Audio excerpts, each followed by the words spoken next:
principales tipos son dos, ¿no? El que es de cáncer de células pequeñas, que es muy agresivo cuando se diagnostica este cáncer, que es un adenocarcinoma muy agresivo. Se diagnostica siempre en estadio ya tardío y el paciente fallece antes del año. O sea, en el cáncer de células pequeñas no hay nada que hacer. Una vez que se diagnosticó, el paciente ya está hecho. Pero entonces el cáncer que se estudia es el cáncer de células no pequeñas. El cáncer de células no pequeñas. El cáncer de pulmón se considera una enfermedad sistémica, por lo tanto, hay autores que dicen que nunca hay curación, que siempre hay que estar vigilando. Hay algunos que, como vamos a ver ahora, diferentes conceptos, que lo consideran curable en estadios iniciales. Entonces, como yo no soy oncólogo, porque el oncólogo les puede hablar de todos los estadios y bien, y yo voy a referirme nomás al rol que cumple el cirujano en el manejo de cáncer de células no pequeñas. Entonces, actualmente estamos con la clasificación TNM, que es tumor, T de tumor, N de ganglio, M de metástasis. Entonces, el TNM siempre tiene que valorarse en todo tipo de cáncer, en cáncer de pulmón con mayor razón. Entonces, hay que hacerle el cáncer cuando se presenta. Nosotros hacemos una clasificación que se llama TNM clínico, o sea, antes de que el paciente tenga... ¿Te refieres a TNM? ¿Aló? Antes de que el paciente vaya a un procedimiento o a sala de operaciones, se le hace un TNM clínico, y en este TNM clínico el principal examen para valorarlo viene a ser la tomografía, como vamos a ver, pero también se pueden usar otros exámenes diagnósticos. Pero el TNM subestima la extensión del tumor, ¿no? Entonces, después de que el paciente, por ejemplo, se opera, aparece un TNM quirúrgico. Entonces, la clasificación TNM es antes y después de la cirugía. O sea, TNM clínico, TNM quirúrgico. Entonces, pero ahora, desde hace años, ha salido este examen que se llama el PET-CT o el PET-scan, que nos ayuda a hacer un mejor seguimiento, a dar mejores pronósticos sobre los estadios de pacientes con cáncer del 1 al 3. El PET-CT, por ejemplo, ese PET-CT se viene haciendo ya desde la década de los 60. Lo que pasa es que se les da un glucósido radioactivo, y este glucósido radioactivo, del cual se conoce pues su mecanismo de biodistribución, biodisponibilidad, tanto en el organismo como en los tumores. Luego, una vez que se inyecta el glucósido radioactivo, que es el fluorodesoxiglucosa, el 18-fluorodesoxiglucosa, el paciente es metido a una cámara PET, pero resulta que esta cámara PET te indica, ya, digamos, como las zonas donde capta más el glucósido radioactivo, pero no te da una localización anatómica precisa. Recién en la década de los 90, los años 2000, se han logrado unir la cámara PET con la tomografía. Entonces el examen se llama ahora PET-CT. O sea, pero es el mismo examen que donde se integra la cámara PET con la tomografía, que es el PET-CT. Después tenemos otros exámenes para hacer la clasificación TNM, como es la megafinoscopía, las videotoracoscopías, etc.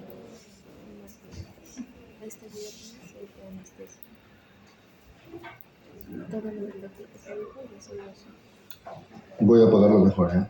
Ah, no, sí. No, porque si no, no voy a poder ver los tiempos, ¿no? Ya. Entonces dentro de esto, vamos a ir desmenuzando el TNM sobre su significancia. La T les dije que es el tumor primario, entonces el T, fíjense que hay TX, T0, TI, o sea, lo que es carcinoma in situ T1, T2, T3, T4, o sea, hay desde TX hasta T4. El R tenemos del 1, 2 hasta el 3, que es el ganglio, la evaluación del ganglio. Metástasis M1, M1A, M1B, M1C. Pero les vamos diciendo, por ejemplo, el TX es un tumor que no puede ser evaluado, pero que este tumor, o sea, no puede ser diagnosticado, digamos, mediante imágenes. Este TX, no hay imágenes del tumor, pero sí se detecta, por ejemplo, en un examen de Papa Nicolau de esputo o un examen de broncoscopía en la cual le hacen un lavado broncoalveolar, ¿no? O sea, pero no hay imágenes en el TX. El T0 es nosotros somos un T0 porque no hay evidencia de tumor, pues, ¿no? Después tenemos el carcinoma in situ, los pequeñitos. Después el T1, ¿no? Acá lo que nos interesa es esto, T1, T2, T3, T4. El T1 es un tumor de 3 menor de 3 centímetros en su mayor dimensión, que está rodeado por pleura visceral, sin evidencia broncoscópica de invasión de los bronquios principales, que no afecta a la carina. Y ese tumor de menos de 3 centímetros se divide en el T1A, B, C, en el cual el T1 es de menos de 1 centímetro, el T1B de 1 a 2 centímetros, el T1AC de 2 a 3 centímetros. Después tenemos el T2 que va de 3 a 5 centímetros o que tiene otras características como que es envolver el bronquio principal independientemente de la distancia de la carina, pero que no envuelve la carina, ¿no? Pero que puede invadir la pleura visceral, que está asociado con atelestasias, neumonitis obstructiva que se extiende al ilio e incluso puede envolver parte de todo el pulmón, incluso este T2, ¿no? Después tenemos el T2, este T2 se divide en T2A, T2B de 3 a 4 centímetros, de 4 a 5 centímetros. No se preocupen porque después les voy a decir qué es lo resultante de esto, ¿ya? Sí, pero sí presten atención. El T3 es el tumor de 5 a 7 centímetros en su mayor dimensión, o supongamos que este tumorcito en el T3, este es muy importante, que el tumorcito esté en el lóbulo superior derecho del pulmón. Entonces, si aparece un nódulo satélite, viene a ser también un T3 independientemente del tamaño. O sea, este es 5 a 7 centímetros de tamaño, o que haya un tumorcito de cualquier tamaño, pero con un nódulo satélite en el mismo lóbulo pulmonar, ¿ya? O que invada la pared torácica, dice acá, la pleura parietal o el surco pulmonar, o sea, el ápice del pulmón, el nervio frénico, el pericardio parietal. Y el T4 son tumores de más de 7 centímetros en su mayor dimensión, o que si hablamos del tumor del lóbulo superior derecho, también en el mismo pulmón, pero en otro lóbulo que puede ser el medio o el inferior, aparece otro nódulo satélite, eso también. O que ese tumor está invadiendo diafragma, mediastino, corazón, grandes vasos, tráquea, nervio laríngeo recurrente, esófago, cuerpo vertebral o la carina. ¿Ya? Eso en cuanto a la T. Y en cuanto a la N, el N1 el N1 son los ganglios que están del mismo lado del tumor, o sea, son ganglios que están en el ilio y en el lóbulo pulmonar, o en el pulmón, pero no están en el mediastino. Todos los ganglios del mediastino son N2, incluido el ganglio suprarenal, como vamos a repasar luego las imágenes. Después tenemos el N3, en el cual supongamos que el tumor está acá. Entonces, revisando el mediastino, el N3, que los ganglios están al otro lado del tumor, ¿no? Ese es N3. Están en el lado contralateral. Luego tenemos las metástasis, como por ejemplo el M1A, que es un tumorcito, aparece un tumor acá y en el otro pulmón aparece otro tumor, también es una metástasis, pero ya está en el otro pulmón, saltó. Después tenemos el M1B, que hay una metástasis extratorácica, que puede ser al cuello, puede ser al cuero cabelludo, puede ser al cerebro, pero es una metástasis única. Y el M1C cuando hay múltiples metástasis extratorácicas, ¿no? O en otros órganos también.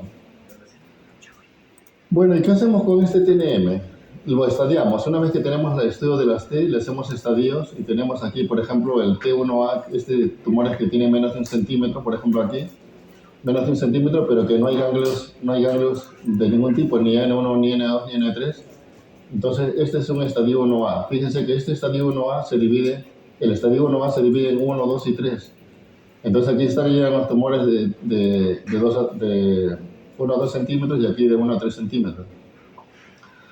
Y en el estadio 1B tenemos estas misceláneas, el T2A, el estadio 2A, el T2B, que este por ejemplo sería el tumor que tiene de 4 a 5 centímetros, pero que no tiene ganglios. Fíjense, hasta el estadio 2B, que sería lo más, es un T3, un tumor de 5 a 7 centímetros, sin ganglios.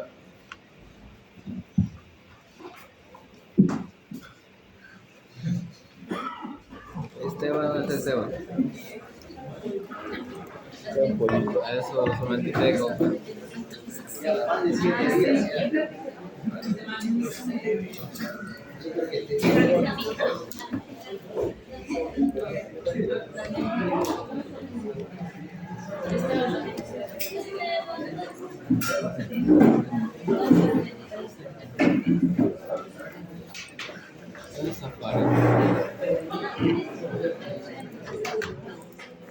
¿Has mirado esta película? ¿Has visto Interestelar? Ha ganado premios Oscar y todo, ¿ya? ¿Esa es de qué edad? No, esta película. Ah, esa es otra película. ¿Nunca has visto Interestelar? Es creada por... Ay, no me quedé. ¿Has visto Oppenheimer? ¿Te gusta a ti la ciencia, no? Ay, no sé. Básicamente... No, pero no es todo ciencia. Interestelar, básicamente... Sorprendentemente, la película Interestelar, ¿la has visto? Yo la he visto, pero has visto que han contratado científicos para poder simular cómo sería un agujero negro. ¿Ah? De Interestelar. Contrataron científicos para realizar un agujero negro. No, ¿cómo le pasa a los chicos? Ajá. Al grupo. Al grupo, ¿cuál grupo? Pero espérate. ¿Ahí lo mandó? No, espérate. Entonces, Forma bien. por ejemplo, en este estadio 2B, tumores del T1A al C, que ya tienen el ganglio N1, o sea, que tienen el ganglio en el pulmón, son un estadio 2B.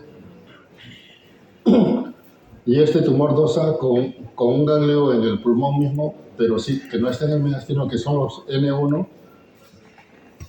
también viene a ser un 2B, pero el T, fíjense que el T3, tumor de 5 a 7 centímetros, tenga unos ganglios, es un 2B. Pero ese mismo T3, si le agregamos un ganglio, aunque sea en el pulmón, aunque no esté en el mediastino, ya se convierte en un 3A. Esto hice la lista.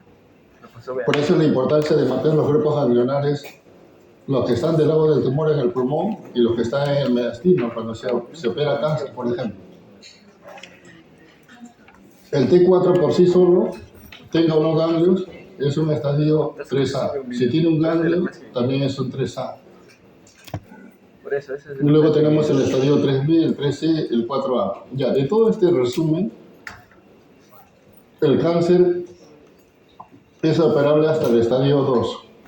O sea, si yo les voy a poner una pregunta,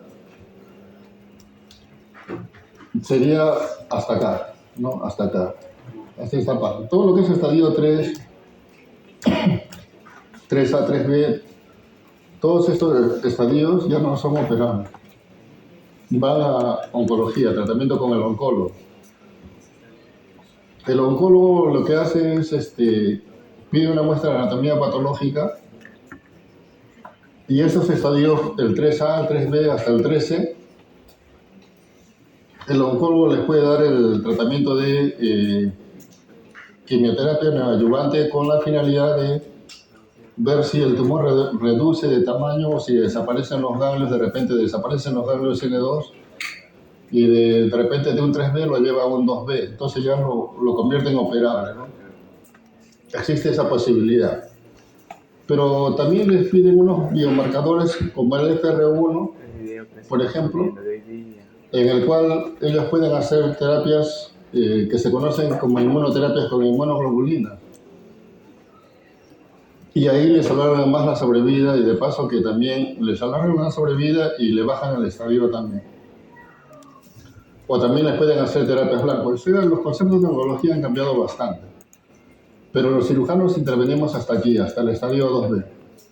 Pero este estadio, si nosotros logramos operar en el estadio, sobre todo en este de acá, en el 1A1, donde está pequeñito, menores de 1 centímetro, prácticamente, como vamos a ver luego, se considera curable. Por eso es que el cirujano dice que es el único que puede curar el cáncer. Cosa que no puede decir el oncólogo. Pero siempre y cuando lo agarre un estadio inicial, en el 1A.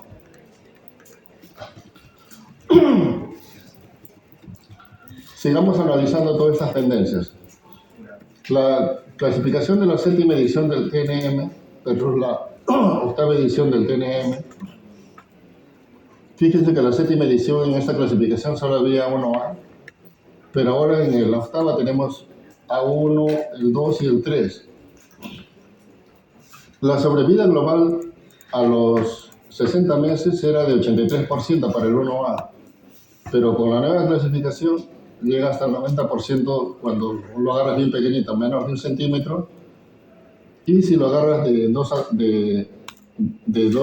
a 2 centímetros, 85%, y si lo agarras de 2 a 3, 80%. O sea, mientras más pequeño, es la utilidad de la clasificación del TNM de la octava edición, ¿no? Que incentiva la detección precoz del cáncer, ¿no? Por ejemplo, aquí en el 1B, 71% de sobrevida a los 60 meses y en el otro 73%. Van por ahí, ¿no? Donde se diferencian es en la primera.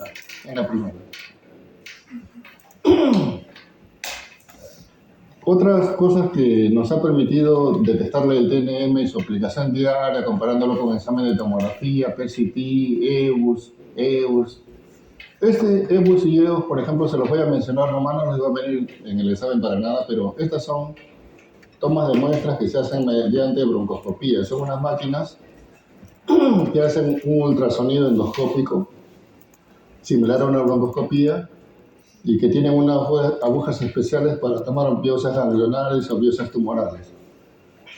El EBUS, el único que tiene, me parece ahorita, es el Hospital Revalidate, la Menara todavía no tiene.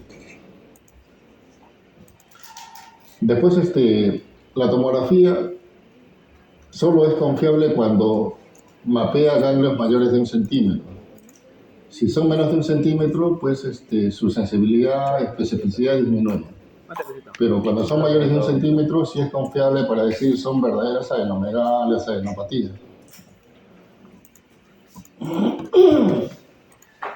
La valoración de las metástasis, el PET-CT, la resonancia magnética, ven lo que se llama compromiso braquial, compromiso óseo.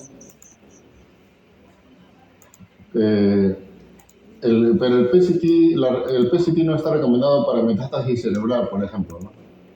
Ni para abdomen, pero estos dos exámenes son más para compromiso de los nervios periféricos, compromiso braquial, compromiso óseo. El PET-CT identifica estadios radiológicos más probables, el lugar más óptimo para la biopsia, aumenta la sensibilidad y disminuye las toracotomías innecesarias futiles o enfermedades ocultas en estadio 4. La limitación es una alta tasa de fracaso, disminuye sensibilidad en meta cerebral. Entonces, el PET-CT tampoco es la panacea. Ahí tiene bastantes falsos positivos, no crean que... Pero es un examen más, por algo son exámenes auxiliares, ¿no? Nosotros hemos tenido, por ejemplo, llegó un cardiólogo una vez que ya se estaba jubilando, se tomó su examen de salud ocupacional, le salió un ovulito pulmonar acá, en el lado izquierdo, y en el otro lado aparentemente no tenía nada, ¿no? Entonces, como era cardiólogo y el PET-CT normalmente a ustedes les demora 2 o 3 meses, a él se lo hicieron a los 3 días, rápido nomás. Entonces el PET-CT le salía que tenía ganglios contralaterales, miren, nódulo pequeño, fíjense, nódulo pequeño, en el lado izquierdo con ganglios contralaterales, o sea, ganglios en el lado derecho, que eran pues ganglios N3 en el PET-CT. Y bueno, pero en los ganglios del lado del tumor no tenía absolutamente nada. Entonces dijimos, debe ser un error diagnóstico. Bueno, lo metimos a hacer operaciones, al final salió que sí era un cáncer, un adenocarcinoma, y que todos los ganglios del lado del tumor también estaban positivos, cosa que no salía en el PET-CT. Y del otro lado presumíamos que también eran positivos porque habían salido. Entonces el paciente, por más que lo operamos, como era un estadio ya, era por lo menos un 3B, entonces igual se fue, pues. Le dieron quimioterapia, todo se fue. Después de la cirugía duró como 3 años, 4 años, porque su cáncer era bien agresivo. Y estos son los grupos ganglionares, ¿no? Los grupos ganglionares N2, por ejemplo. Estos son los ganglios de la zona supraclavicular, los ganglios 1. Después también se consideran supraesternales, supraclaviculares de la zona superior paratraqueales altos. Entonces, de esta gráfica les va a venir bastantes preguntitas. Los 2 ejes paratraqueales altos izquierdos, luego los vamos a ver en gráficas, ¿no? Estos son, mire, ganglios 1, ganglios 2, el R derecho y el izquierdo. Después tenemos aquí los ganglios 4R, 4L. Después los ganglios 10 son los ganglios ciliares, el ganglio 7 es el ganglio subcarinal, el ganglio 8 es paraesofágico, el 9 es del ligamento pulmonar y así vamos a irlos revisando. Y del 11 a 14, estos ganglios del 11 a 14 son los ganglios N1, ¿eh? Estos de acá, del 11 al 14 son los ganglios N1 que siempre debemos mapear, por lo menos este 10 viene a ser un ganglio N1, este 10 es un ganglio N1 que siempre debemos mapear. Entonces vamos a ir revisando todo esto. Y entonces, en resumen, los ganglios N1 son del 11 al 14, donde está el hilio pulmonar y todos los ganglios que están del lado del tumor, o sea, que están en el pulmón, son N1. Y los ganglios N2 son todos estos ganglios que están en el mediastino, incluyendo el ganglio subcarinal, ¿no? Incluyendo el ganglio paraesofágico y el ganglio del ligamento pulmonar. Vamos viendo cómo se ve en una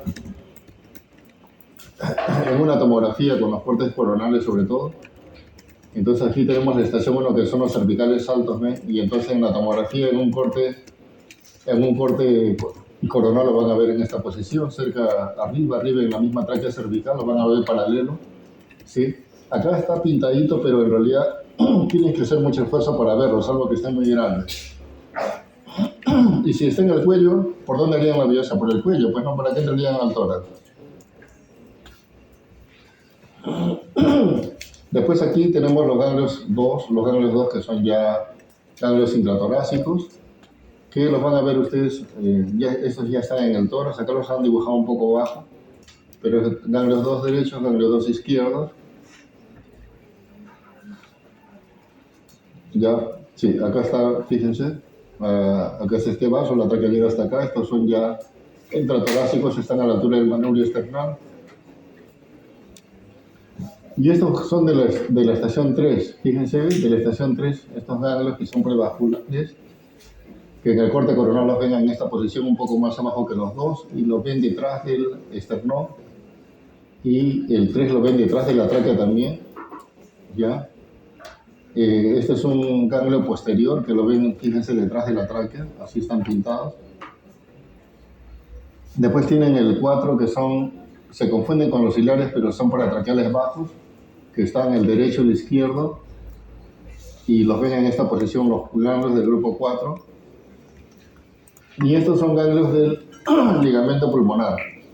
Los ganglios del ligamento pulmonar, este es el ganglio 5, ¿sí?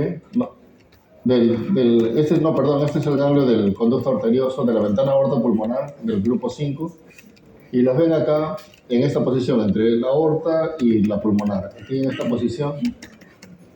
Y el grupo 6 también, el 5 y el 6 son ganglios izquierdos, ¿eh? El 5 y el 6 son izquierdos. Son del grupo N2, prevasculares, y lo ven aquí, como está delante de la aorta, fíjense que aquí en el botón aórtico lo ven aquí pintadito bien bonito, ¿ya? Y este es el 7 subcarinal, que en toda la vasectomía siempre debe disecarse el grupo 7.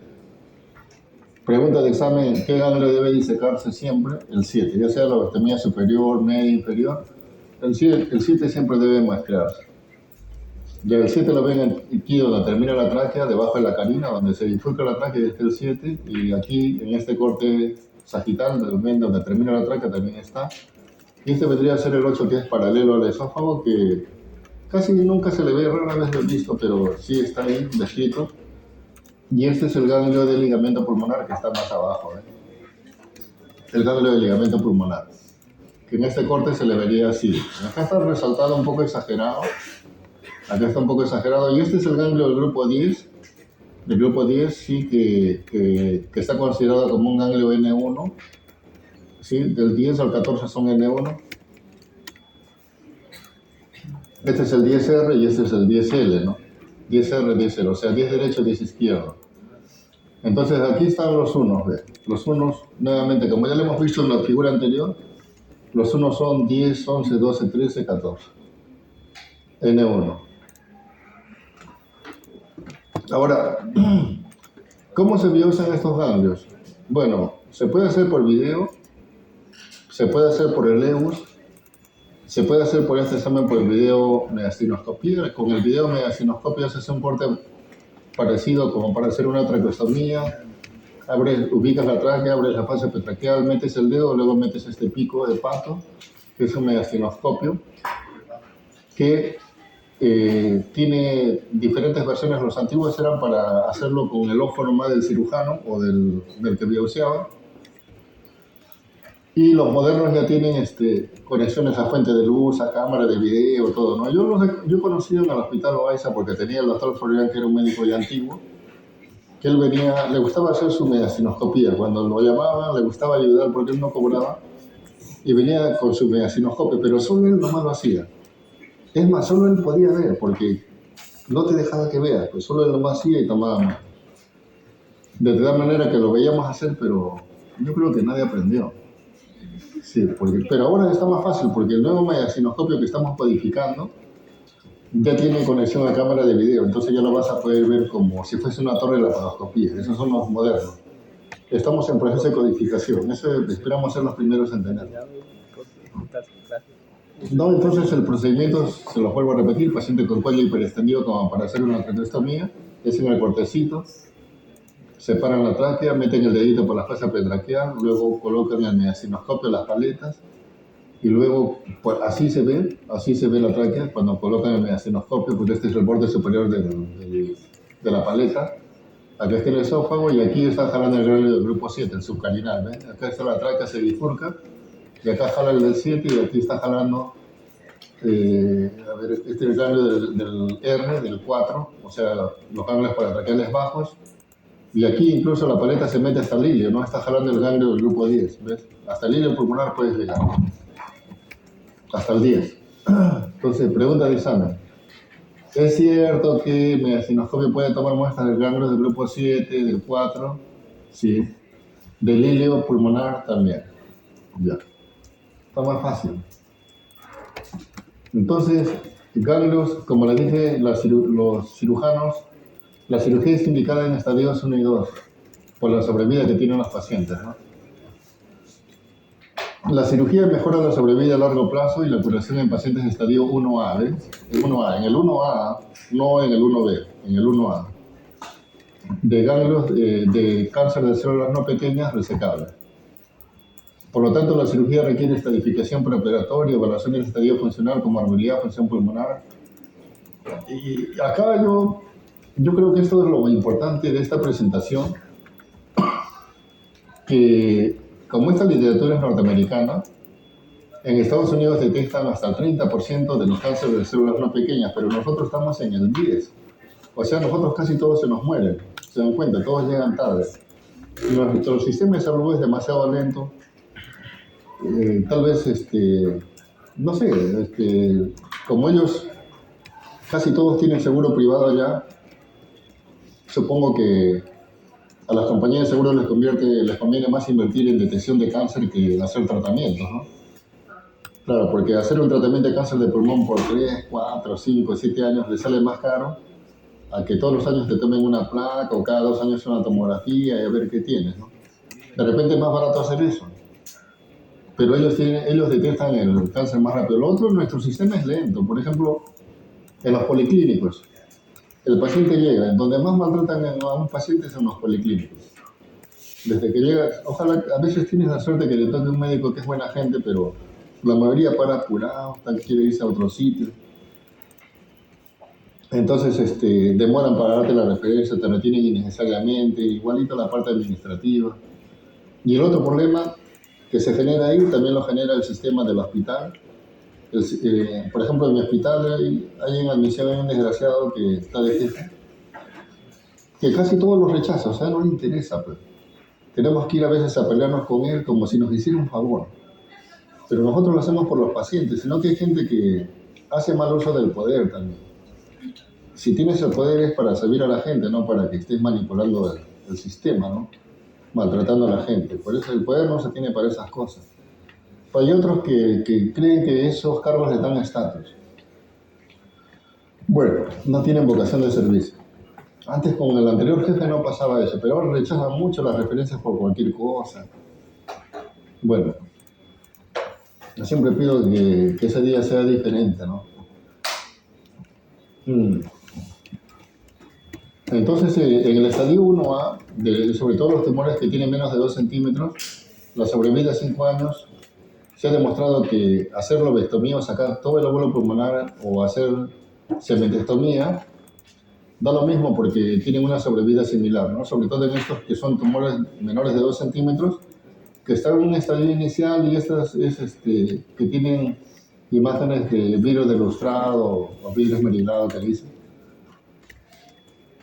Estas son clasificaciones de nódulo pulmonar de cáncer de células no pequeñas donde hay sólido, subsólido y clasificación de adenocarcinoma en relación al nódulo, ¿no? Por ejemplo, para conocimiento nomás, hiperplasia adenomatoidea típica con áreas de vidrio de lustrado menores de 5 milímetros, adenocarcinoma in situ de 5 a 30 milímetros, adenocarcinoma mínimamente invasivo, índice de consolidación, área sólida menor de 5 centímetros, adenocarcinoma invasivo con índice de consolidación, área sólida mayor a 5 milímetros. Esto es lo que dice ahí, por ejemplo, esto significa que toda esa estrellita es el tumor, pero estas son las centrales en la consolidación, ¿no? Entonces, de aquí, haciendo una división sacan estas cifras, ¿no? Que este índice de consolidación es un factor pronóstico. Por ejemplo, esta es la medida de todo el tumor, el diámetro más largo es este, y la zona consolidada es este, entonces sacan uno. Dice, este índice de consolidación es un factor pronóstico independiente para el estadio 1A, solo para el 1A, porque si tú tienes que este índice es menos de 0,5, o sea que la mayor parte es de vidrio de lustrado, es menos invasivo. Pero si es más de 0,5, o sea que la mayor parte es sólido, es más invasivo. Son considerandos que se dan para el momento que ustedes tienen al paciente en el consultorio y le quieren dar prioridad, ¿no? Porque a todos los sospechosos de cáncer en realidad hay que darles prioridad. Luego acá tienen uno que tiene ratio 0, este índice está en 0, o sea que todo, o sea, esto de acá se ve en la ventana parenquimal, pero aquí no se ve que haya solidez, o sea, aquí no hay solidez de nada. Este es menos de 0,5, acá lo ves bastante, acá lo ves un poco menos de 0,5, acá lo ves más de 0,5 y fíjense que hay más sólido y aquí completamente 1. O sea, este es el que tiene peor pronóstico, pues, ¿no? El que está completamente consolidado, ¿no? El que está completamente consolidado tiene peor pronóstico aquel que recién se está formando, que está en fase de hiperplasia adenomatoidea, ¿no?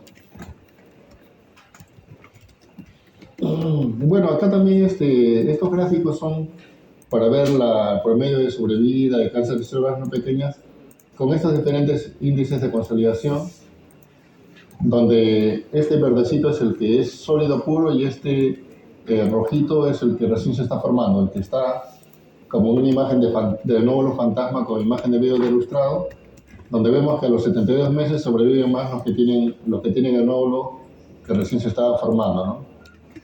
¿Sí? Y acá también se repite lo mismo en otros estudios. Después,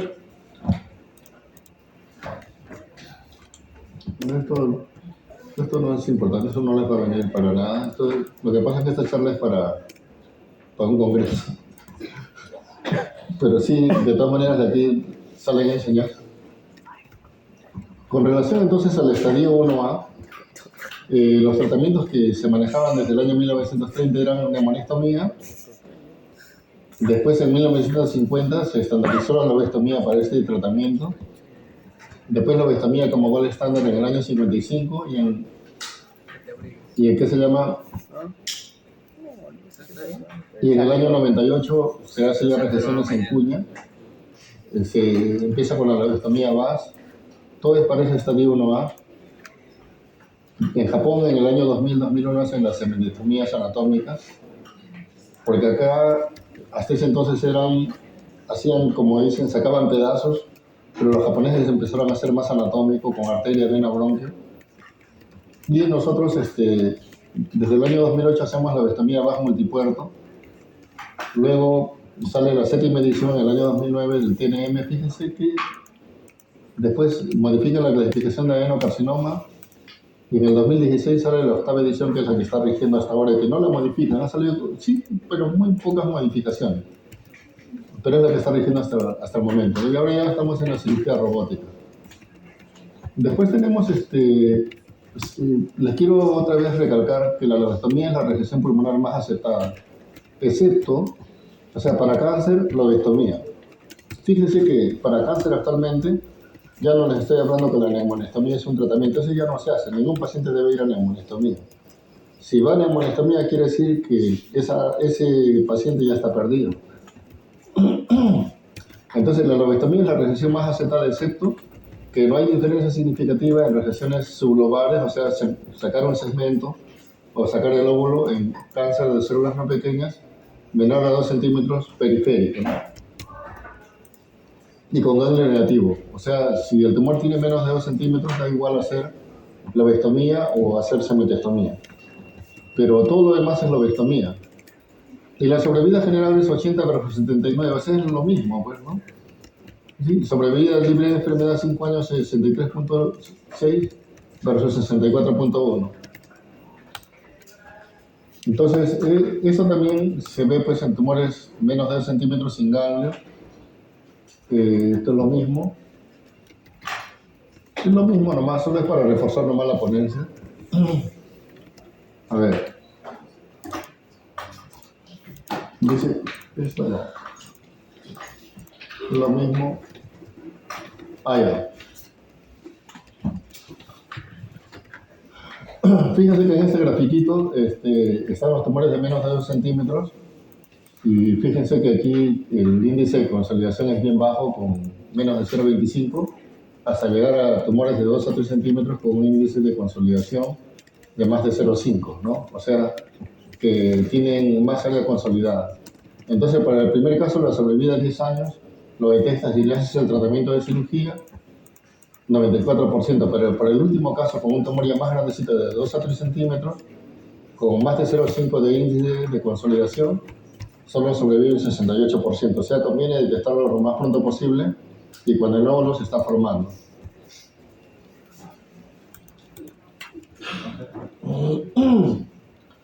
Y aquí este estudio es demostraba que la semitectomía o resección sublobar es inferior a la lobectomía en estadio 1, cuando el tumor tiene de 2 a 5, acá es de 2 a 5 centímetros de tamaño, ya que está asociado con linfadectomía menos extensa, con peor sobrevida. Este es otro tema ya, porque aquí tendríamos que hablar de 60 cánones linfáticos versus muestreo, ¿no? Pero se los voy a mencionar en un rato, ¿ya? Esto es lo mismo, la conclusión se dan cuenta es la misma, si no es diferentes estudios nada más. Y bueno, ya para finalizar, les digo que ya estamos en esta etapa de VATS, o sea, lo que es cirugía videotoracoscópica con unipuerto, ya estamos en esta etapa, con las dos cosas, unipuerto, multipuerto, pero actualmente ya estamos entrando a la cirugía robótica, ya se están haciendo cirugías de tórax en Shanghái, por ejemplo, ya la mitad de las salas tiene robots, operan robots. Acá en el Perú, la que tiene la primera clínica en tener robots es la Clínica Internacional de San Borja, pero todavía en el Perú no hacen ninguna cirugía robótica, ojo, para tórax. Ojalá que la haga algún colega de mi servicio. Nosotros todavía no tenemos robots en el hospital, no tenemos, el seguro todavía no ha comprado ninguno. Los robots se llaman Zeus, aunque también han salido chinos que son buenos, ¿no? Los chinos replican todo y lo mejoran, ¿no? Lo replican y lo mejoran, como los japoneses. Y estas son las cirugías abiertas que creo que la vez pasada les mencioné que nosotros hacemos cirugía toracotomía axilar vertical por la axila, que son mínimamente invasivas, mientras que en otros hacen de atrás hacia adelante la toracotomía posterolateral, en el cual mutilan al paciente. Y nosotros le decimos a esa hemicorporectomía. Pero las nuestras no se notan porque quedan acá escondidas. ¿Ya? Y actualmente estamos operando con este separador retráctil Alexis, ¿ya? Separador retráctil Alexis, por el cual metemos todas las pinzas y la cámara metemos por acá. Ya estamos en esa etapa ya. Ok. Gracias.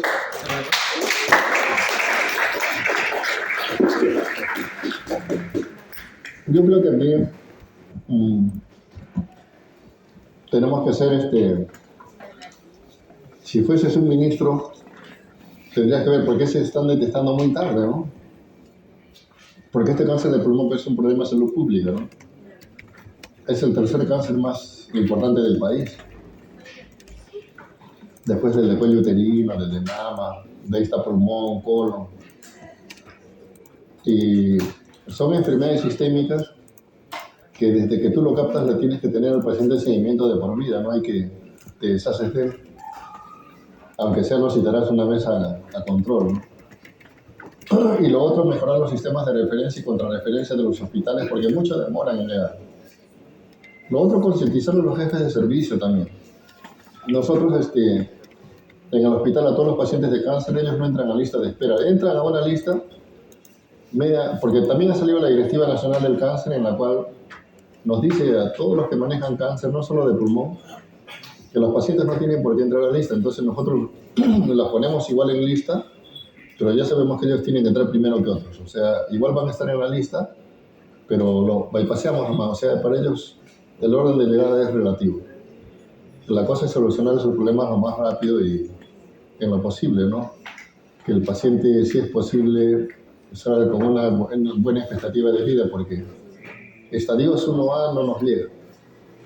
Rara vez he visto un estadio 1A, pero sí lo que más nos llega son los estadios avanzados, los que hospitalizamos hasta el estadio 2B, hasta el estadio 1B hemos hospitalizado hasta el 2, hasta el 2B. Todo lo que es para operar, pero eso ya tiene menos sobrevida, porque a los 5 años sobreviven pues el 60% más o menos. Lo ideal sería captarlos cuando recién están en etapa de nódulo pulmonar, que es otro tema, el nódulo pulmonar, ¿no? El manejo de cómo deben enfrentar el manejo de un nódulo pulmonar. Bueno, gracias.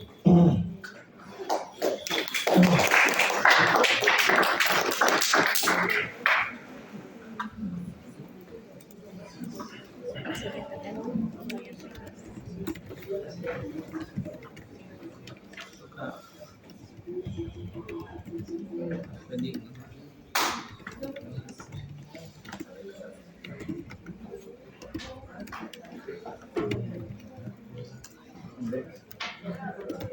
Entonces ya hemos tocado lo que es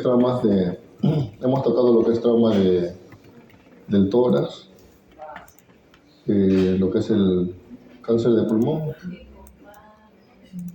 Después me pidieron también traumas vasculares, pero traumas vasculares es bien amplio. De tal manera que... ¿Ah? ¿Qué? ¿Más? No, pero les he traído un tema más cortito, o sea, que está relacionado con el trauma vascular, pero que abarca casi todo eso y que lo van a utilizar en temas de su práctica diaria, que es el tema de síndrome compartimental. Vamos a ir variando un poco la cosa entre tórax y vascular para que vayan descontándose. Nos vemos en 5 minutos. Estos son temas cortos, no se preocupen. Entonces, continuamos. Vamos a tocar este tema de síndrome compartimental.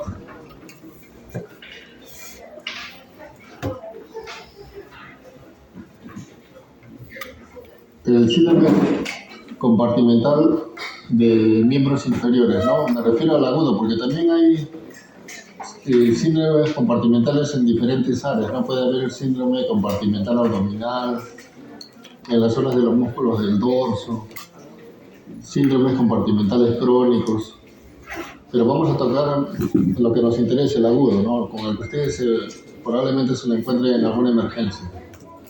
Lo demás ya quedará para manejo con el especialista, ¿no? El síndrome compartimental agudo es una urgencia médica y tiene alta mortalidad. Tiene riesgos médicos legales, afecta de 3.1 por 100.000 habitantes, más en varones que en mujeres, más en jóvenes que en ancianos, ¿no? Se caracteriza por una presión aumentada en uno o más compartimentos musculares de la extremidad y que se asocia a una perfusión celular afectada y disminuida. Tiene su historia este síndrome, que ya lo descubrieron en 1850 por Hamilton, y von Wolfgang, en 1881, publicó un artículo de isquemia grave en extremidades traumatizadas que evolucionaba rápidamente con trastorno y parálisis, y en ese momento la teoría apuntaba como principal causa al uso de vendajes excesivamente ajustados en el manejo de heridas. Y en 1949 Carter y colaboradores caracterizan de manera más específica el cuadro y estipulan que está ocasionado principalmente por traumatismo muscular con un incremento subsecuente de la presión intracompartimental que impedía el flujo sanguíneo adecuado y culminaba en necrosis muscular y complicaciones potencialmente letales.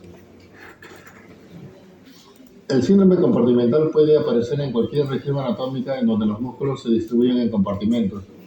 Los músculos de las extremidades se encuentran distribuidos en compartimentos compactos delimitados por fascias, septos de tejido conectivo y estructuras óseas, y los compartimentos con menor permisividad o capacidad de dilatarse son aquellos más susceptibles a desarrollar el síndrome compartimental agudo. La pierna y sus 4 compartimentos, anterior, lateral, posterior, superficial y posterior profundo, es la región anatómica más afectada por el síndrome compartimental agudo. No se olviden que es la pierna. El compartimento anterior es el más frecuentemente comprometido. Este compartimento está delimitado por la tibia y el peroné, la membrana interósea, el septo intermuscular anterior y comprende los principales músculos extensores del pie. En el síndrome compartimental agudo en el muslo tiene una incidencia baja.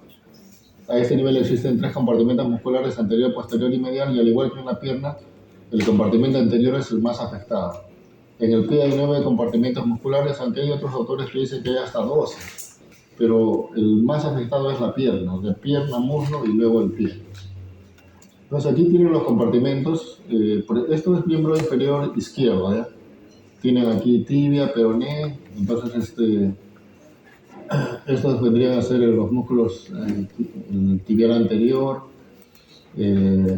los músculos extensores, el largo, el corto. Estos vendrían a ser los músculos peroneos. Estos de acá en el compartimento, esto vendría a ser compartimento lateral, tal como está, compartimento anterior, el posterior, que diga el posterior superficial vendría a ser los músculos gemelos, el suelo que está más profundo, y aquí adentro también ya tenemos el compartimento posterior profundo, donde aquí tenemos el nervio tibial. Entonces, y aquí está la forma como el cirujano libera, ¿no? O sea, hace 2 incisiones a cada lado y libera los compartimentos, ¿no? Este es un esquema igual. En la parte del muslo tenemos compartimento anterior, medial y compartimento posterior. Entonces, y aquí está la forma como los libera. Y estos son los compartimentos en los miembros inferiores, que está con su descripción.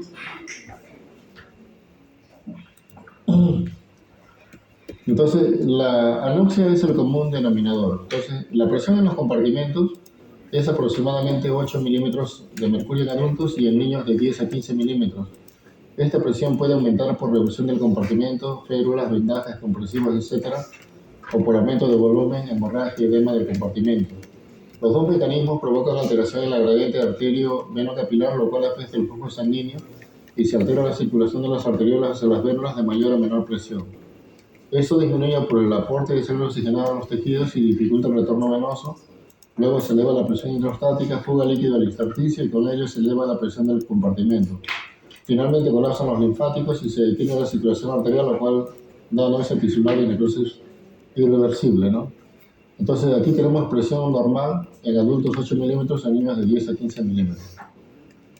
Entonces aquí quiere decir que lo primero que se va a interrumpir es la circulación venosa, pero la sangre por la arteria va a seguir llegando, ¿no? Va a seguir llegando hasta que finalmente se obstruyen incluso los linfáticos. Cuando la presión del compartimento se eleva a 30 milímetros de mercurio, revela la alteración de la presión tisular en adultos y niños, y es el momento de intervenir y hacer la fasciotomía. O sea, para hacer fasciotomía, 30 milímetros de mercurio. La presión sanguínea sistémica también influye, se presenta más en pacientes hipotensos. A más isquemia, mayor mortalidad del paciente. Las alteraciones nerviosas reversibles, esto es muy importante. Las alteraciones nerviosas reversibles se dan desde los 30 minutos y de forma irreversible desde las 12 horas.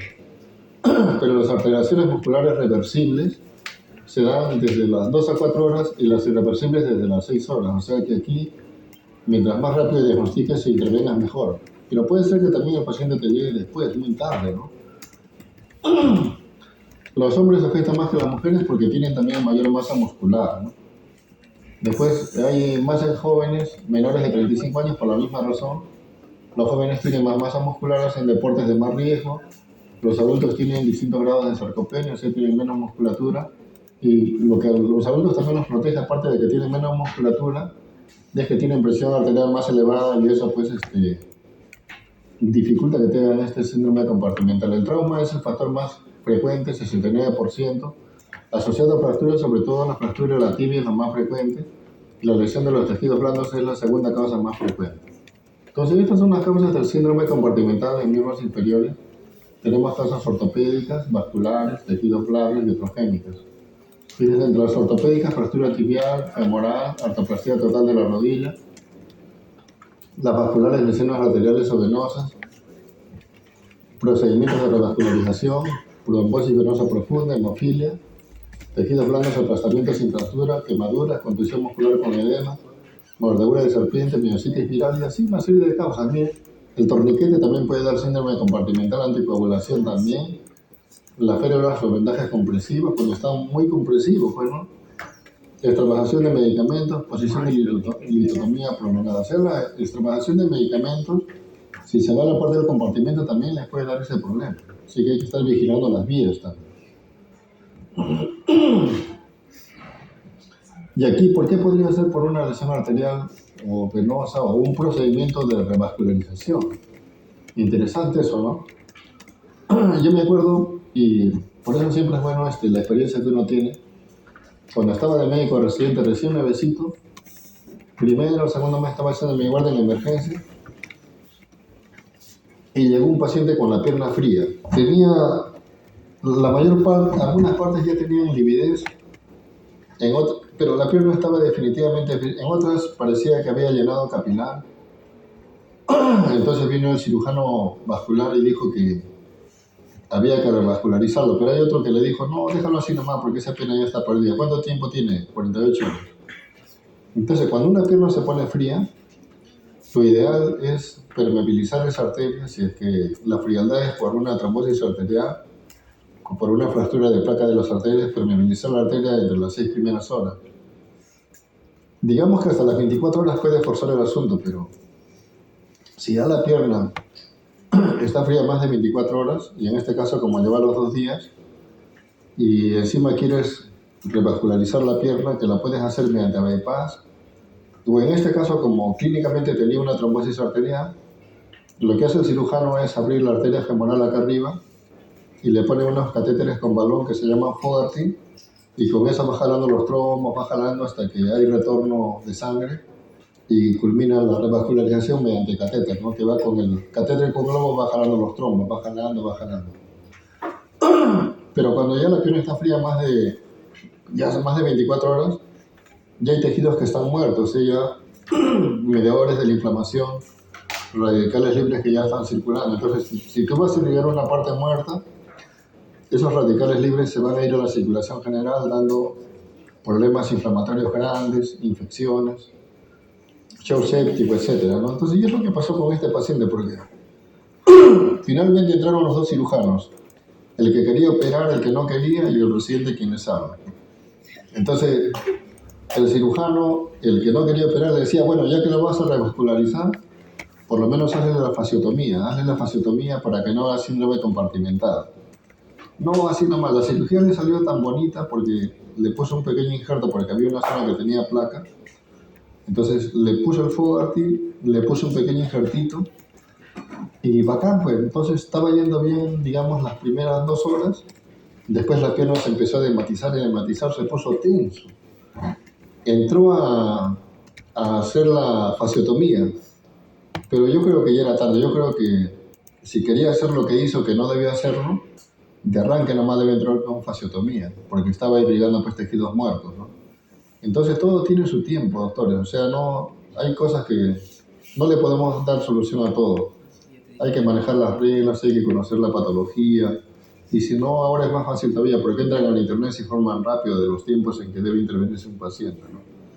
Finalmente ese paciente terminó con desarticulación de cadera. Le desarticularon todo, como debió ser desde el inicio, pues. Desde el inicio debió ser así. Pero vivió. Pero bueno, menos mal que los familiares no reclamaron. Suele pasar. Después, ¿qué más acá?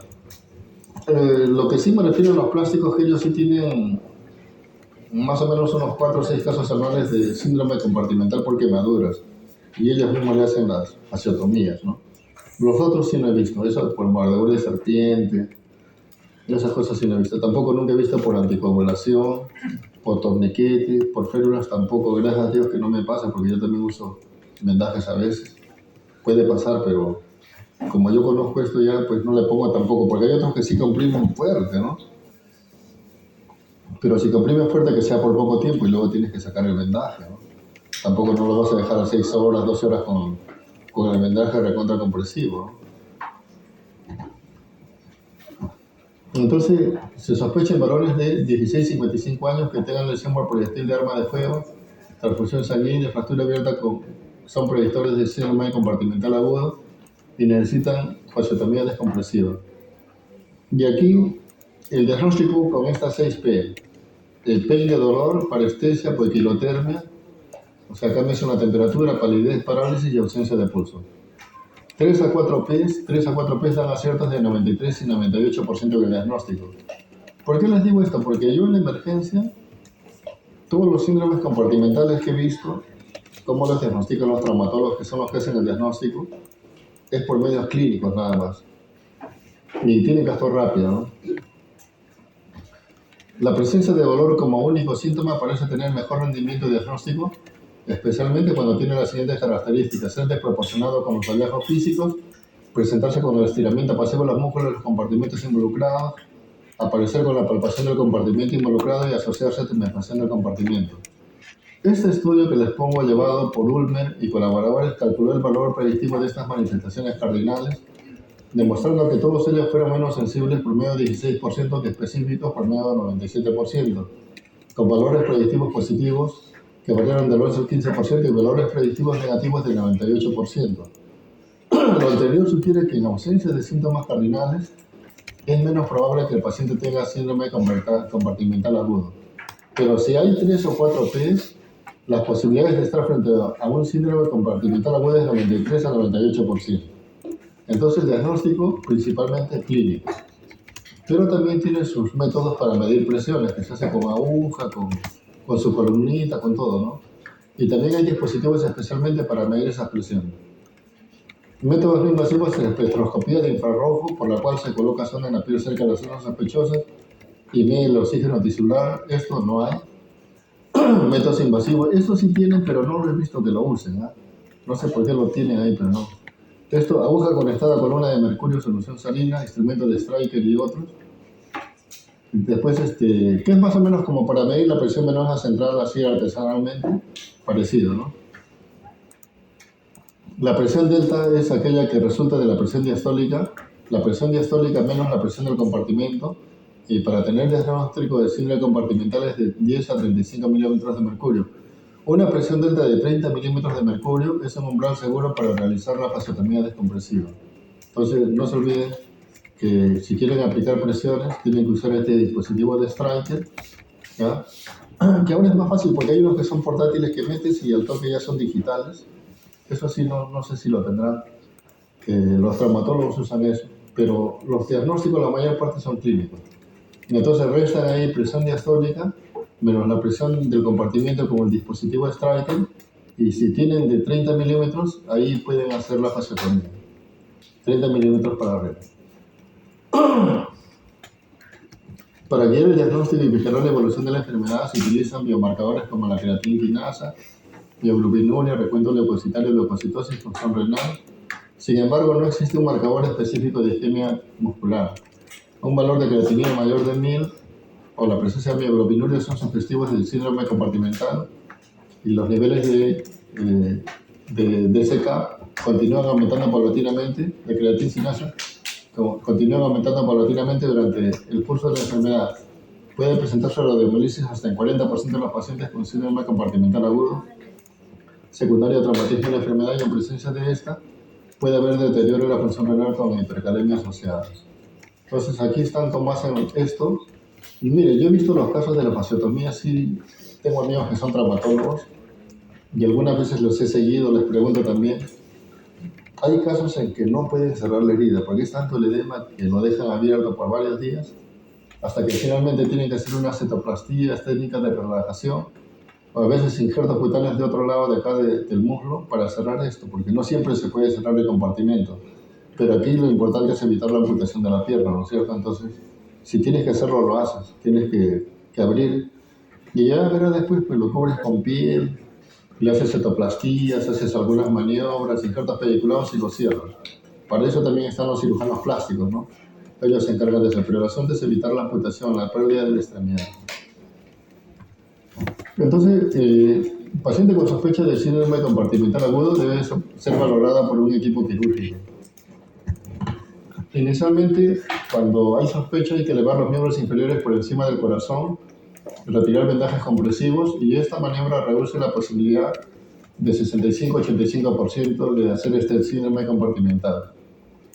Hay que reducir las fracturas desplazadas para disminuir el edema, la importancia de que el traumatólogo opere lo más rápido posible, calmar el dolor, restaurar el volumen circulante. La fasectomía descompresiva debe ser temprana, en un periodo de 6 a 8 horas luego de la instauración del síndrome compartimental. La fasectomía tardía de 12 a 72 horas se eleva a riesgo alto de infección, amputación, falla renal por reperfusión de tejido muscular necrótico y altas tasas de mortalidad. O la reintervención por fasectomías incompletas incrementa en 4 veces el riesgo de muerte. O sea, mejor hacer una buena fasectomía, ¿no? En lugar de estar haciendo chiquitas, hazle una buena, ya después lo cierras. Pero no es muy frecuente tampoco, ¿no? No es que todos los pacientes con fractura terminan con síndrome compartimental. Ok, entonces, aquí algunas preguntas. Les traje este tema para despertar su curiosidad. ¿Cuál les voy a dejar la ponencia?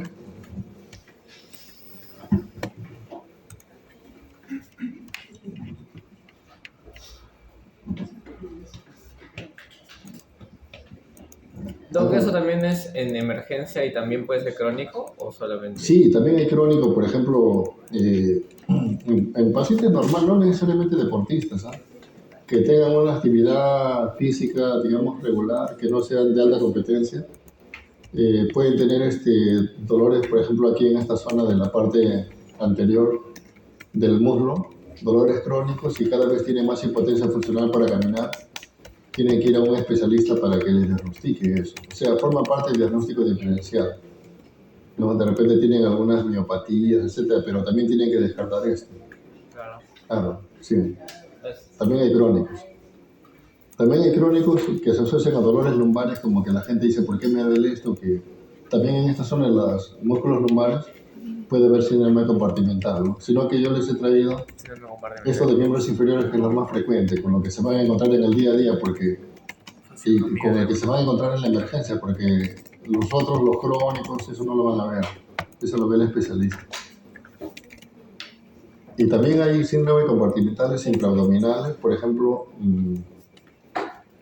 cuando hay esas, la presión del abdomen es positiva, ¿no es cierto? La presión del tórax es negativa, por eso es que el pulmón se mantiene expandido.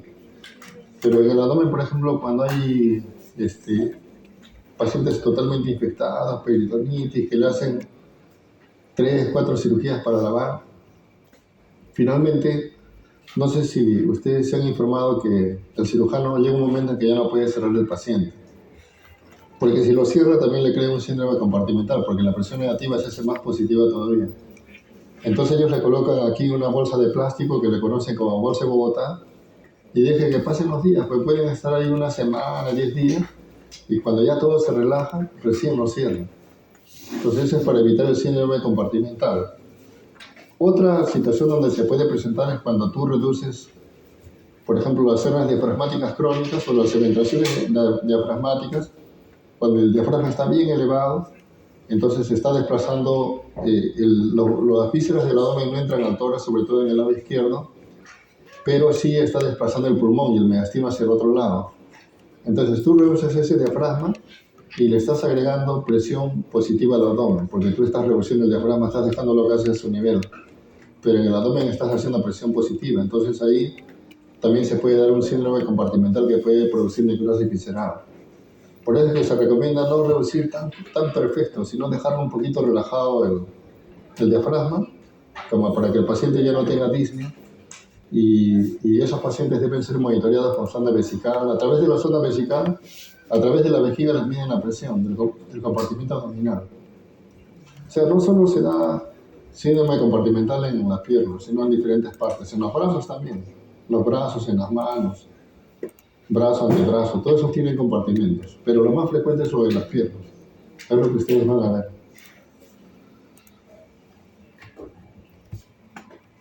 Y no se olviden de los 6 P's, y que 3 o 4 P's le dan hasta 93% de diagnóstico inclusive, ¿no? Las P's, esas fijas vienen, las preguntas de las P's. Sí. Sí. Yo pregunto cosas que deben recordar nomás, porque hay cosas que los docentes pueden explicarles un montón de detalles, pero yo sé que de eso retendrán pues un 5 a 10%. Lo más importante es que retengan los conceptos más importantes, ¿no? Y la verdad que en las pruebas de los exámenes nacionales de medicina, eso no les preguntan tampoco cosas tan detalladas, sino cosas que tienen que saber. Y para eso pues hay que tener una buena visión panorámica de lo que están aprendiendo. Ustedes han estado bien en los exámenes nacionales de medicina últimamente, ¿no? ¿Cómo han salido? Sí, el último no salió tan bien. ¿No? El último no salió tan bien. ¿No salió tan bien? El último. ¿Y qué fallaron? No, pero ¿en qué han fallado? Pues siempre tienen que ver en qué fallan, porque de repente el docente tiene que mejorar los temas que tiene que enseñar, eso todo también ustedes tienen que analizar. Para eso está la estadística. ¿O no publican esas pruebas? No, esas cosas. Ya, pero ustedes tienen que... Sí, miren, los primeros exámenes de las pruebas de medicina eran verdaderas. Pero ahora todo eso ya hay un montón de mercachifles que han creado academias. Incluso uno de mis residentes enseñaba en Villamed para esos exámenes. Y ahora lo tengo de R1 de tórax y cardiovascular. Entonces, sí, es que, ¿y por qué? Porque les digo, porque en los primeros exámenes, los que sacaban los primeros puestos eran Caetano, San Marcos, pero después eso han quedado abajo y hay otras universidades que han pasado arriba. Pero luego se ha descubierto que ya empezó el negocio de las academias para esos exámenes, ¿no? Entonces, bueno, si ellos hacen trampa, si ustedes pueden ahora también, pues no, porque tampoco pueden quedar en desventaja, porque en realidad solo lo están preparando para un examen, porque eso tampoco les mide que ustedes sean buenos o malos médicos, sino que simplemente se han preparado para ese examen, nada más. Sí. Por agua.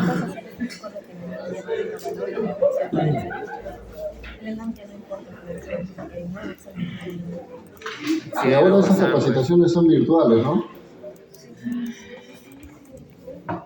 Sí, no te entendí, o sea, ¿qué es lo que...? El ENAM ya no hay educación, es como que lo das, pero por importancia, eso tiene valor. Antes, No, pero estás diciendo que igual, o sea, hay diferentes maneras de que podamos pasarlo, pues. no, ya sé, pero sí tiene importancia. Ese también es un tema No creo que corto. eso bien sea. Nos vemos en 5 minutos. Ah, eso sí es. 5 minutitos, por favor.